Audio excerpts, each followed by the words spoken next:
கர்மா, எல்லா செயலும் கர்மா தான்.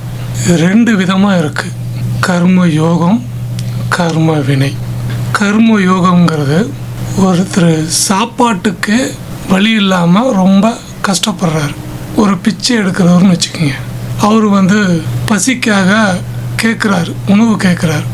அப்போ நம்ம அவருக்கு ஒரு சாப்பாடு வாங்கி கொடுத்தோம்னா அது கர்ம யோகமாக மாறும். இதே ஒருத்தருக்கு உடம்பு சரியில்லை, அவர் யாருன்னு நமக்கு தெரியல, அவருக்கு நாம் உதவி செய்யும்போது அது கர்ம யோகமாக மாறும். கர்ம வினை அப்படின்னா மற்றவர்களை பற்றி நம்ம தப்பாக பேசிட்டு இருக்கிறது எல்லாமே கர்ம வினை தான்.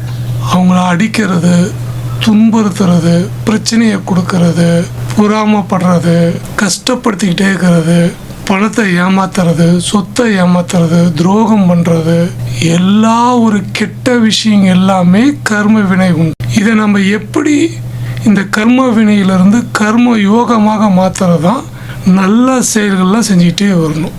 ஒருத்தர் நம்மளுக்கு உதவி செஞ்சாங்கன்னா அங்கே நம்ம நன்றியை சொல்லணும். இப்போ கர்ம யோகமாக மாறும்.